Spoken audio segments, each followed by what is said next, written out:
Today, after 1 week, away, I doesn't have time to start a new video about Neo-Bedouins. Let's get started.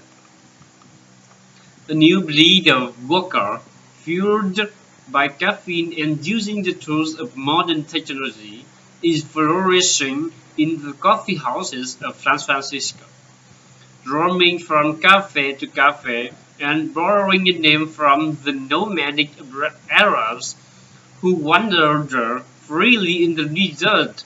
They come to be known as the Bedouins. San Francisco's modern-day Bedouins are typically armed with laptops and cell phones, paying for the paying for their office space and internet access by buying coffee and muffins. San Francisco's Bedouins see themselves changing the nature of the workplace, if not the world at large. They see the large companies like General Motors laying off workers, contributing to insecurity. And at the same time, they see the internet providing the tools to start companies on the cheap.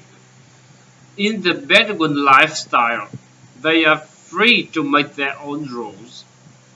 The San Francisco coffee house is the new Palo Alto garage, declares Kevin Button, 30, who runs his internet startup TerraRank without renting offices. Is where all the innovation is happening.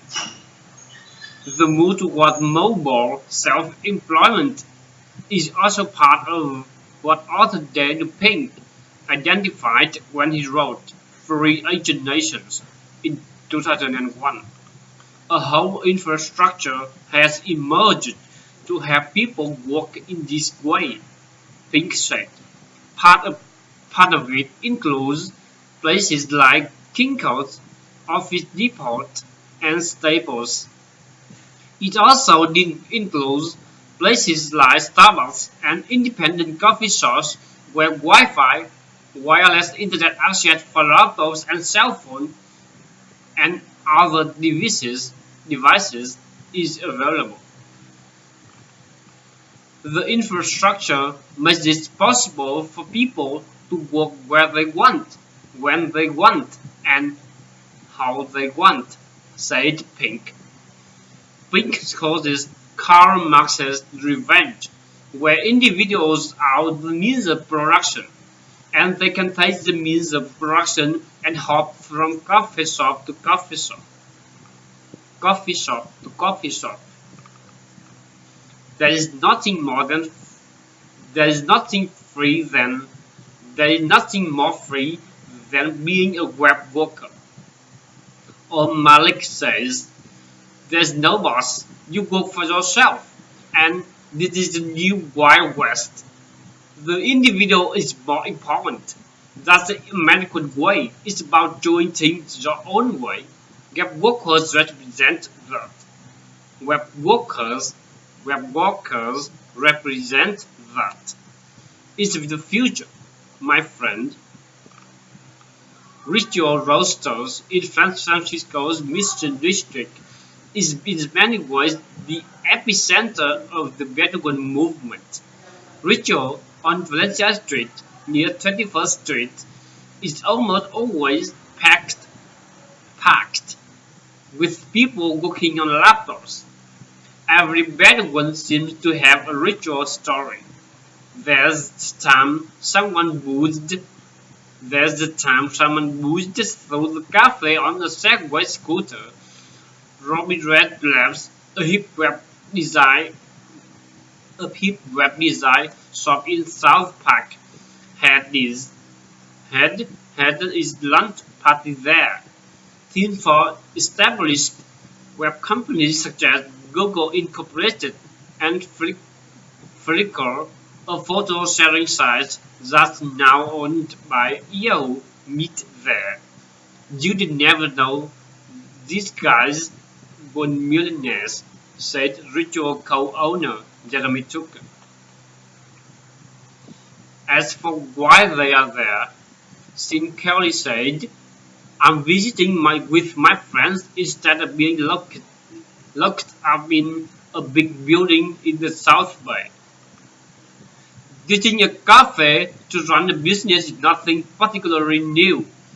Venerable insurance firm Lloyd's of London was actually started in a coffee house, Kennedy points out.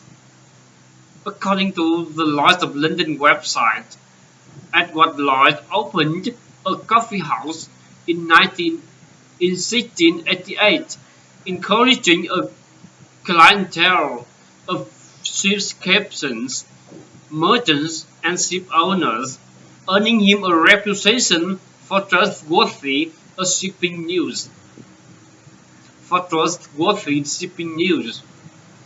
This ensured that Lloyd's Coffee House became recognized as the place for obtaining marine insurance. Ernest Hemingway and F. Scott Fitzgerald wrote some of their best work in Parisian cafes, and in San Francisco, writers and poets of the Beat generation, such as Jack Kerouac and Allen Ginsberg, wrote in the cafes of North Beach. Cafe Trieste was among the most popular North Beach hangouts.